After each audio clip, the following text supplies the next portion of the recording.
कुछ रंग प्यार के ऐसे भी।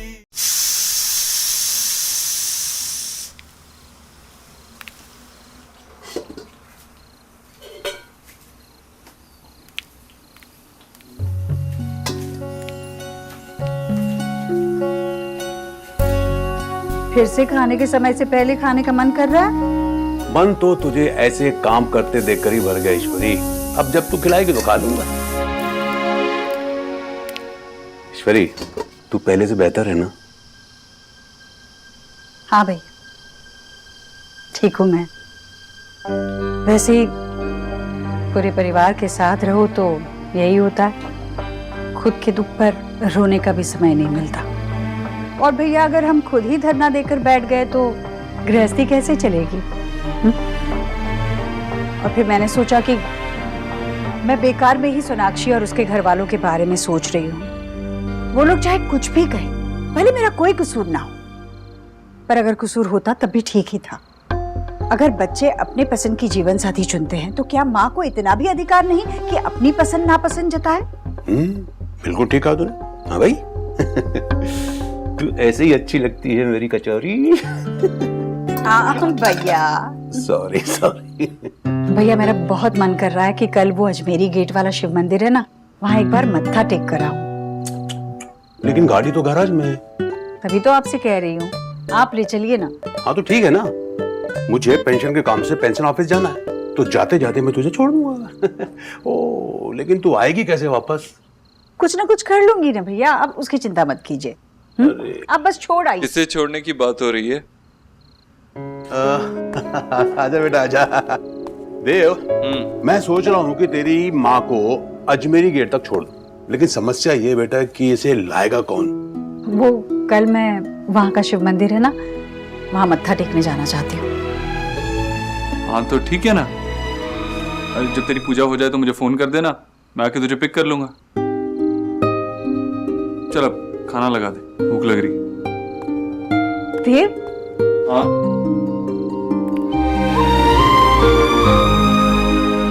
इतने दिनों की अमावस के बाद पूरे चांद की रात आई है आज। जरा मेरे चांद को जी भर के देख तो लो। क्यों जा रहा है ऊपर? रुक ना। अरे माँ, आजकल पोल्यूशन इतना ज्यादा है कि तेरे चांद को भी हाथ मुंह धोना पड़ता होगा।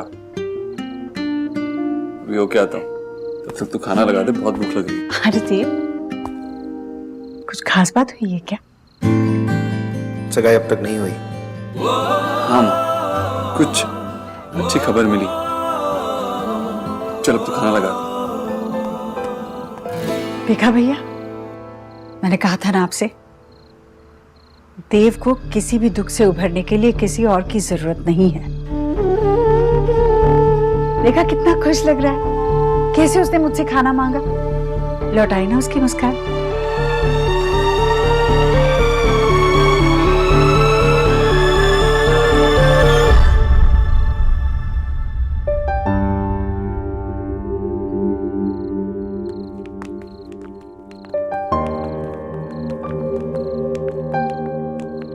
क्या हुआ डॉक्टर साहब, अभी तक सोए नहीं?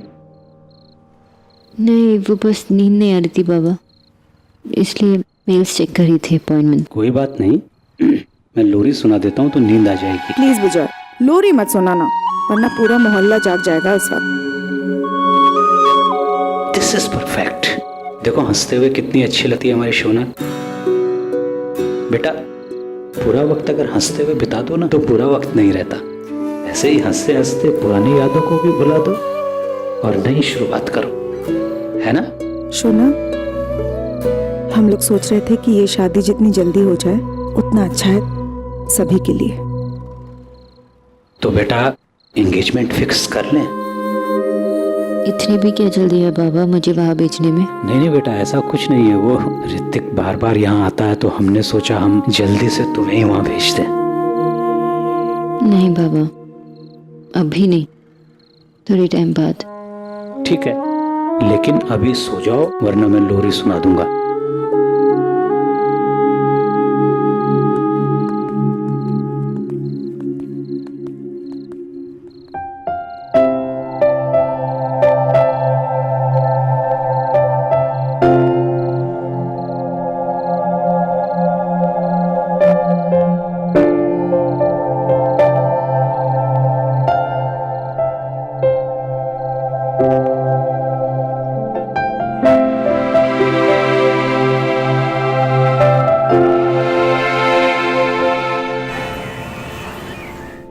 ऋतिक रिलैक्स, इतने सारे बैंक्स है, कहीं और ट्राई करो।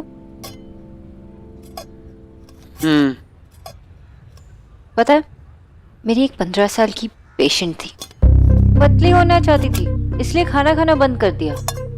मेरे सजेशंस तक नहीं लेती थी, बात ही नहीं सुनती थी। पता है, एक दिन उसने डिसाइड कर लिया कि वो अभी डाइट फॉलो करेगी। पता है क्यों? क्योंकि जिसपे उसे एक रश था ना, उसे सोनाक्षी सिन्हा पसंद थी और इसलिए उसे वेट बढ़ाना था, तो खाना खाना शुरू कर दिया। ऋतिक, तुम्हें याद है तुमने मुझे एक लद्दाख वाली कहानी सुनाई थी, लंबी वाली? आई होप कहीं मुझे तुम्हारी कहानी तुम्हें ना सुनानी पड़े। पता नहीं सोनाक्षी, कुछ अजीब सा हो रहा है। I mean, आज दूसरी बार बैंक ने मेरी लोन की एप्लीकेशन को रिजेक्ट कर दिया है। मेरे सारे पेपर्स ऑर्डर में हैं और आज जो हुआ है वो तो कुछ अजीब ही था। I mean, क्या हुआ? तुम्हें पता है, मैंने तुम्हें उस जगह के बारे में बताया था, लक्ष्मी नगर वाली, मेरे क्लिनिक के लिए जो मैंने देख के रखी थी, जिसका मैंने एडवांस भी दे दिया था। जब मैं यहाँ पे आ रहा था, मुझे किसी का कॉल आया कि वो पूरी की पूरी बिल्डिंग किसी बड़ी कंपनी ने खरीद ली है। पर तुम तो कह रहे थे कि वो जगह तो 2 साल से खाली थी। एग्जैक्टली, 2 साल से खाली थी। फिर ऐसी जगह पे एक बड़ी सी कंपनी एक ऐसी बिल्डिंग, वो भी उस एरिया में, क्यों खरीदेगी? और वो प्रॉपर्टी डीलर पता है क्या कह रहा था कि जो उस जगह की एक्चुअल वैल्यू है ना, उससे कई ज्यादा कीमत पे बिकी है वो जगह। वो जगह मेरे लिए एकदम परफेक्ट थी। पता है, मैं कितने टाइम से उस जगह के लिए पैसे सेव कर रहा था कि एक दिन वहां पे मैं अपना क्लिनिक खोलूंगा। आई डोंट नो, अचानक से एकदम ये सब कुछ क्या हो रहा है? सोनाक्षी, आई एम सॉरी, पर इस वक्त मुझसे खाना नहीं खाया जाएगा। अगर हम थोड़ी देर बाद मिले तो तुम माइंड तो नहीं करोगी? Of course not. अगर तुम थोड़ी देर के लिए अकेले भी रहना चाहते हो तो it's okay. Thanks.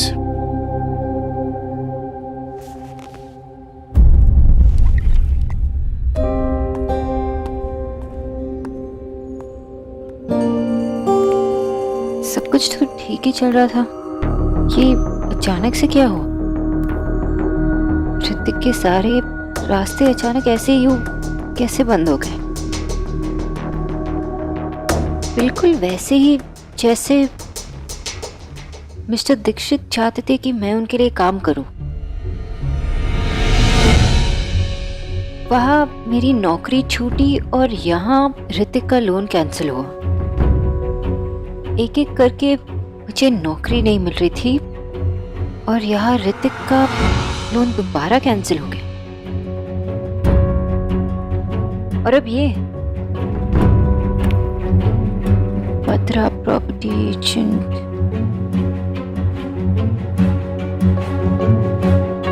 Hello, Batra property agent?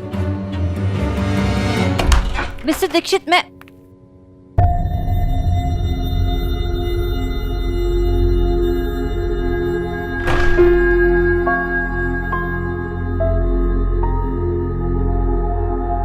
Meeting बाद।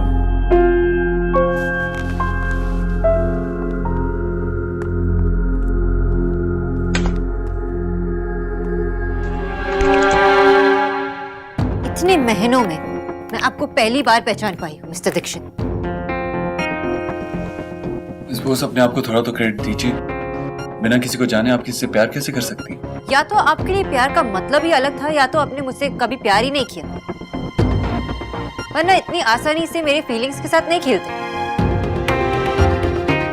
मुझे नहीं पता आप क्या कह रही हैं, लेकिन खेलने में यूजुअली मजा आता है। एंड ट्रस्ट मी, मुझे कोई मजा नहीं आ रहा। रियली? मुझे तो लगा कि आपको बहुत मजा आ रहा है। पहले किसी से कहो कि आप उससे प्यार करते हो, फिर उसे ढेर सारे सपने दिखाओ, फिर एक ही झटके में उस सारे सपने को तोड़ दो, फिर उसे कहो कि आपकी लाइफ में उनके लिए कोई जगह नहीं। जब वो खुद को संभालने की कोशिश कर रही हो, आगे बढ़ने की कोशिश कर रही हो, अपने लाइफ में किसी और के लिए जगह बनाने की कोशिश कर रहे हैं, तो आप उसके लाइफ में ढेर सारे प्रॉब्लम्स खड़ी करते हो। मैंने ऐसा कुछ नहीं किया। रियली? आपने कुछ नहीं किया? तो ऋतिक का लोन आपके एजेंट ने ऐसे ही कैंसिल करवा दिया? या जहां ऋतिक अपना क्लिनिक बनाना चाहता था वहां की पूरी बिल्डिंग ईश्वरी दीक्षित कम्युनिकेशन प्राइवेट लिमिटेड ने ऐसे ही खरीद ली? मिस्टर दीक्षित, ये मैं मान लेती, लेकिन मुझे अच्छी तरह पता है जब आप चाहते थे कि मैं आपकी माँ की पर्सनल न्यूट्रिशनिस्ट बनूं, तो आपने भी मेरे साथ यही किया। मेरे सारे रास्ते आपने बंद करवा दिए और ऋतिक के साथ भी यही कर रहे हैं। आप चाहते हैं ना कि मैं यहाँ बार बार आकर आपसे अपनी लाइफ की भीख मांगती रहूं? यार तू भी सर को कुछ भी बोल दे यार प्लीज। हमें पहुंच जाऊंगी पक्का। हाँ ओके बाय बाय बाय। माँ भैया अभी तक क्यों नहीं आए? सब्र करना बेटा, आ जाएगा, ट्रैफिक पे रह गया होगा। बहुत टाइम हो गया। अरे ईश्वरी, तू अभी तक गई नहीं? मुझे लगा देव आ गया होगा। हाँ हाँ, उसी का इंतजार कर रही हूँ मैं, बस पहुँचता ही होगा। पूछ ले उसको, अगर उसको आने में देर है तो मैं छोड़ देती हूँ, मना कर दे देव को। नहीं नहीं, उसकी कोई जरूरत नहीं है। उसने एक बार कह दिया ना वो आएगा, मतलब वो आएगा ही आएगा। ये तो पक्की बात है।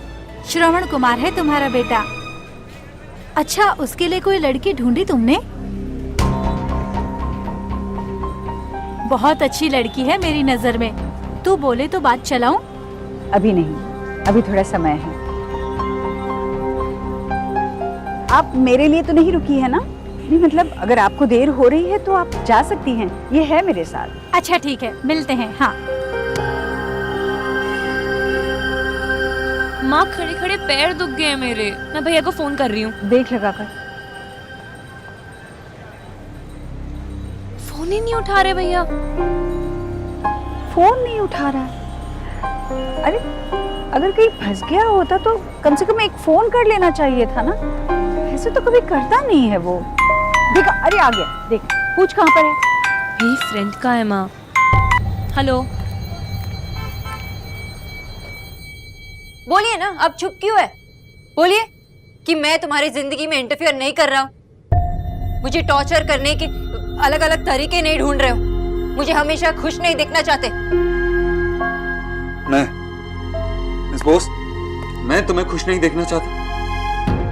एग्जैक्टली आपकी माँ मुझे आपके साथ खुश नहीं देखना चाहती थी और आप मुझे किसी के साथ खुश नहीं देखना चाहती थी। मिस बोस, आप हद से ज्यादा आगे बढ़ रही हैं। It's doctor Bose for you. और क्या हुआ जब बात आई आपकी माँ की, तो आप बुरा मान गए? और आपने जो किया वो क्या? आप मेरे फैमिली को बार बार बीच में लाकर उन्हें परेशान करते रहे, उसका क्या? मैं आपको कैसे समझाऊं मिस्टर दीक्षित? मैं आगे बढ़ रही हूँ और आपका मेरे लाइफ पे कोई हक नहीं। झूठ बोल रही हो तुम, ओके? झूठ बोल रही हो तुम।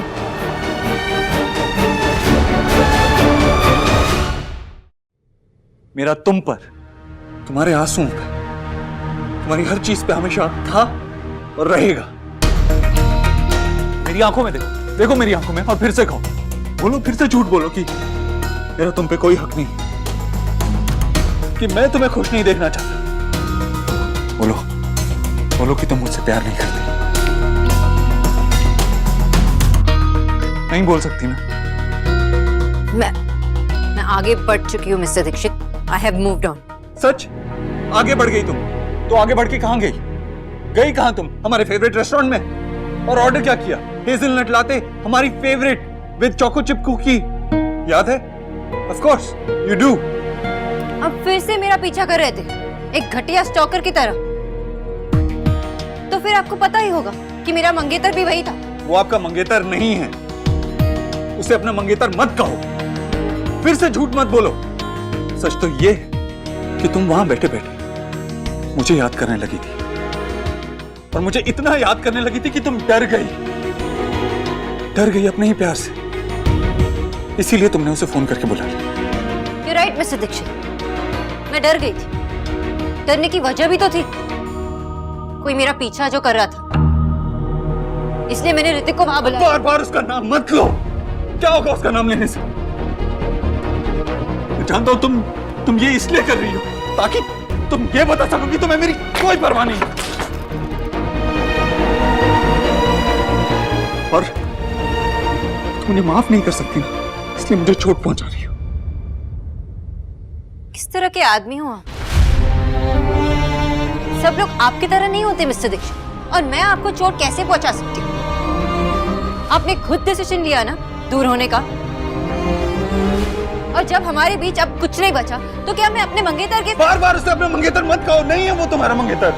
नहीं है तो क्या हुआ, हो जाएगा। इससे आपको क्या, आप ये सब क्यों कर रहे हो? नहीं पता तुम्हें? नहीं पता। अब आपके बारे में मुझे कुछ नहीं पता मिस्टर दीक्षित। आपने दूर होने का फैसला लिया ना, और मैंने ऋतिक के साथ अपनी पूरी जिंदगी बिताने का फैसला लिया है। अब मेरी लाइफ या ऋतिक के लाइफ पे आपका कोई हक नहीं, कोई जगह नहीं। हमारे बीच रिस्पेक्ट, ट्रस्ट। तो प्यार तो नहीं है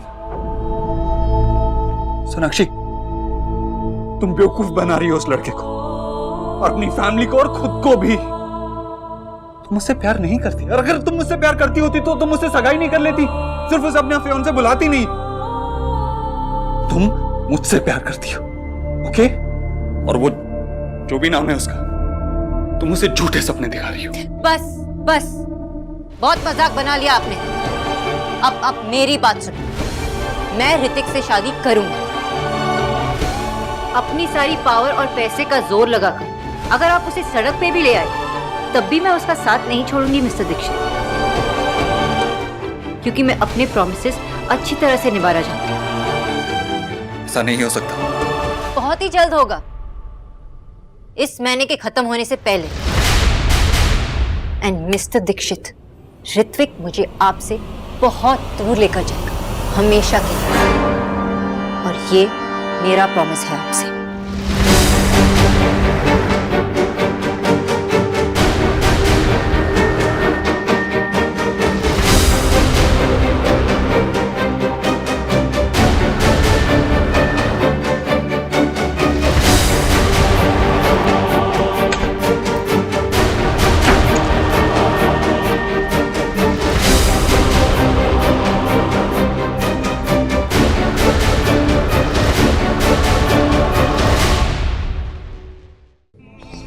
मैं ऋतिक से शादी करूंगी, अपनी सारी पावर और पैसे का जोर लगाकर। अगर आप उसे सड़क पे भी ले आए तब भी मैं उसका साथ नहीं छोड़ूंगी मिस्टर दीक्षित। ऋत्विक मुझे आपसे बहुत दूर लेकर जाएगा, हमेशा के लिए। और ये मेरा प्रॉमिस है आपसे। तुम कहीं नहीं जा सकती सोना, you can't move on. You love me, you love me Sonakshi. यहाँ पहुँचने में इतना समय तो नहीं लगता, और अगर कहीं फंस गया होता तो जरूर फोन कर ही देता। कहीं गाड़ी का कोई एक्सीडेंट। हे भगवान, मैं भी कैसी कैसी बातें सोच रही हूँ, कैसा दिमाग चल रहा है उल्टा। निकी, यहाँ फोन लगा क्या? हाँ मैं क्या हो गया आपको माँ? आप बैठ जाओ, आपके पैरों में दर्द हो रहा है ना? बैठो। मैं ठीक हूँ, मैं तू फोन लगाती रहे ना। क्या देखूं मैं, इतने बार तो किया। आप पहले बैठ जाओ, उसके बाद में करती हूँ। पहले बैठो। मैं बैठती हूँ यहाँ पे, बस तू लगाती रहे जब तक फोन नहीं उठाता ना। हाँ मैं लगाती हूँ। नहीं उठा रहे माँ। ये फोन क्यों नहीं उठा रहा है? निकी, अब मुझे घबराहट हो रही है, ये लड़का फोन भी नहीं उठा रहा है। हाँ माँ, कुछ इम्पोर्टेंट काम ही होगा, वरना वो आपके लिए सारा काम और सारी मीटिंग्स छोड़ देते हैं ना, तो कुछ बड़ी बात ही होगी। आप ऐसे चिंता मत करो। हाँ। मैं टीना को भी फोन लगा कर देखती हूँ। Hello, yes ma'am. अरे टीना, देव कहाँ है? मैम एक्चुअली मैं अभी तक ऑफिस पहुंची नहीं हूँ, मैं होम टाउन गई हुई थी। मैम आप मुझे 5 मिनट दे दीजिए, मैं आपको बताती हूँ फिर। अच्छा, फोन करना जरूर। Okay ma'am. टीना भी ऑफिस में नहीं थी, अब पहुंचते ही फोन करेगी। तू देव को फोन लगाती रह।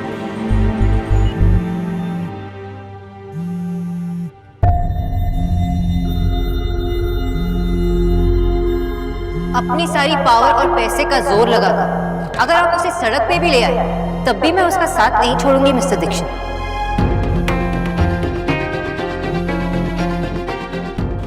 नहीं उठा अभी?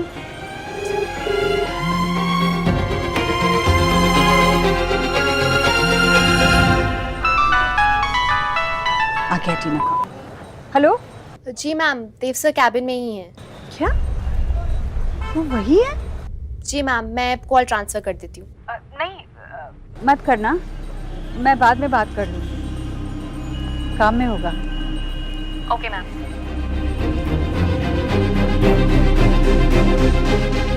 वो ऑफिस में ही है। मैं ऋतिक से शादी करूंगी। ऋतिक मुझे आपसे बहुत दूर लेकर जाएगा, हमेशा के लिए।